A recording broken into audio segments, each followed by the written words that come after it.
রহিম সাধু তিনি নাকি পানির উপর দিয়ে হাঁটাহাঁটি করছে। আর দূর দূরান্ত থেকে যে ভক্তবৃন্দরা আসে এই মাজারে, তারা এই কক্ষে থাকে। আসসালামু আলাইকুম বন্ধুরা, আমি এবং আমার ছোট ভাই আজকে আসিছি রহিম সাধুর মাজারে। মাজারের জায়গাটা কেমন, মাজারের আশপাশের পরিবেশ কেমন, মাজারে কত মানুষ হয়, কোন ধরনের মানুষ এই মাজারে আসে, সব দেখাবো আজকের আমার এই ব্লগে। তাই ভিডিওটি শেষ পর্যন্ত দেখবেন। আমি এখন প্রবেশ করছি রহিম সাধুর মাজারে। মাজারের পাশে এই যে জায়গাগুলো আপনারা সবাই দেখতেছেন, এই সকল জায়গায় যখন উরস হয়, লোকের লোকারন্তর হয়ে যায়। আর এখন দেখতেছেন গাছপালায় ছায়া গেছে। সাধারণত এখানে সবসময় মানুষজন আসে না।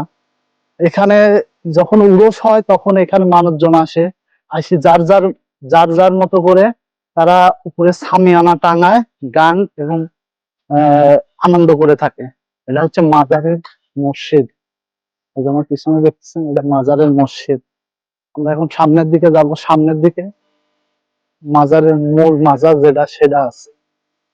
মাজার মাজারের মসজিদটা আগে খুব ছোট ছিল, অল্প মানুষ নামাজ পড়তে পারছে। এখন ইনশাল্লাহ আল্লাহর রহমতে অনেক বড় হয়েছে। আগে এই ছোট্ট, শুধু এই পাশে যেটা দেখতেছেন, এই ছোট্ট জায়গায় ছিল হচ্ছে মাজারের মসজিদ, এটা এখন বড় হয়ে গেছে।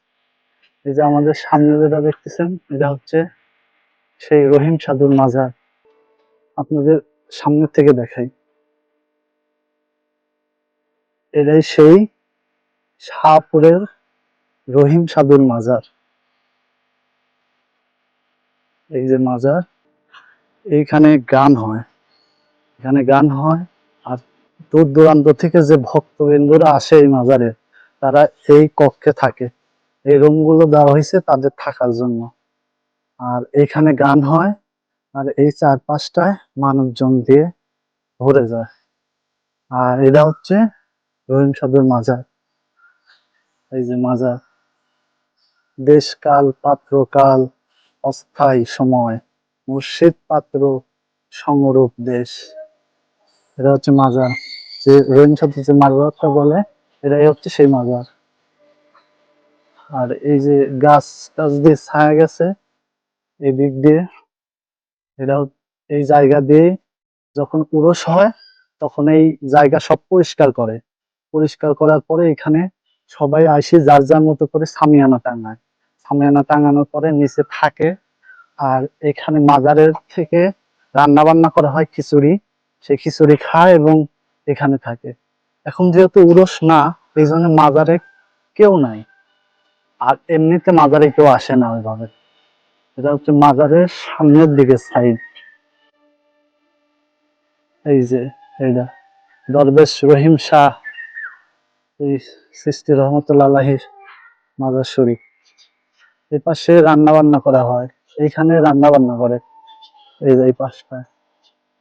আর এটা হচ্ছে, আর সামনের দিকে মাজারের পুকুর। আমি দেখছি যে মাজারে আমি যাই না কেন, প্রত্যেকটা মাজারেরই একটা বড় বড় পুকুর থাকে, সেই পুকুরে মাছ থাকে।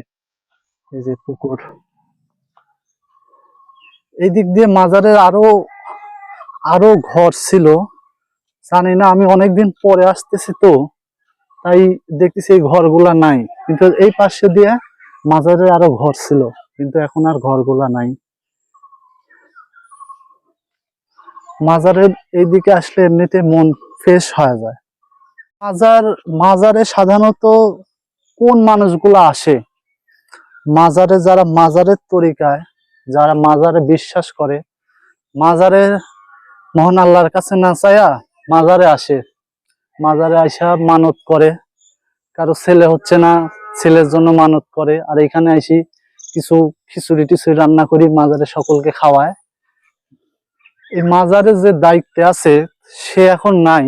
যদি থাকতো তাহলে আমি মাজারের ভিতরে গিয়া আপনাদের দেখাইতাম যে মাজারের ভিতরে আসলে কি কি আছে। কিন্তু এখন যেহেতু মাজারের ভিতরে যাব, কিন্তু মাজারের যে দায়িত্বে আছে সে নাই, হয়তো নামাজ পড়তে গেছে, তাই আমি ভিতরে যাইতে পারলাম না এবং দেখাইতে পারলাম না যে মাজারের ভিতরে কি আছে। মাজারের চারপাশটা পরিবেশটা খুবই সুন্দর। এখানে খুব খুব শব্দ দূষণ নাই, মানুষজনের কোনো কোলাহল নাই। যেই আসে চুপচাপ চুপচাপ থাকে। আর এখানে আসি তারা মানত করে, তাদের মনের আশা পূরণের জন্য মানত করে থাকে এই মাজারে আসি। রহিম সাধুর মাজারের তারই খুব কাছের একজন ভক্ত এই যে আমার পিছনে সাহিত্য আছেন। আর এখানে আসে, মানুষজন আসে। রহিম সাধুর মাজারের একটা অলৌকিক কথা কি, আমরা ছোটবেলা শুনছি রহিম সাধু তিনি নাকি পানির উপর দিয়ে হাঁটাহাঁটি করছে, কিন্তু আমি কখনো দেখি নাই, মানুষের মুখে শুনছি। আর মাজারে মানুষজনই নাই। আমি যে কারো কাছ থেকে মাজারের সম্পর্কে আরো বিস্তারিত আপনাদের শোনাবো, আমি সেরকম মানুষ পাচ্ছি না। এখন সামনের দিকে যাই, দেখি মাজারের ওই পাশে যাই দেখি ওইখানে কি কি আছে। মাজারের এই পাশেও দেখতেছি মাজারেরই একটা মুরিদ এখানেও শায়িত আছে। যে মাজারের এই ছোট্ট ঘর, এখানেই মা যখন উরসের সময় মানুষ আসে তখন এখানেও মানুষজন থাকে, কিন্তু ঘরটি তালা দেওয়া। এখানে হয়তো বা গান বাজনা হয়। এটা হচ্ছে ছোট্ট একটা পাকঘর। এখানে যদি মাজারে কেউ আসি থাকে, হয়তো বা এখানে যদি বা থাকে বা থাকছেন, সেই হয়তো বা এই পাকঘরে এখানে রান্না বান্না করে খাবার দাবার খেতেন। আর এই যে খোলা জায়গা দেখতেছেন, আসলে কি এই যে টোটাল এরিয়া যতদূর চোখ যায়, এখন তো গাছ গাছালায় ছেয়ে গেছে, যত দেখতেছেন জায়গা, এই মাজারের সকল জায়গায় মাজারের। এখানে মানুষজন আসে। আপনারাও যদি কখনো নাটোর জেলা গুরদাসপুর থানায় আসেন, তাহলে আপনারাও এই মাজারে আসতে পারেন।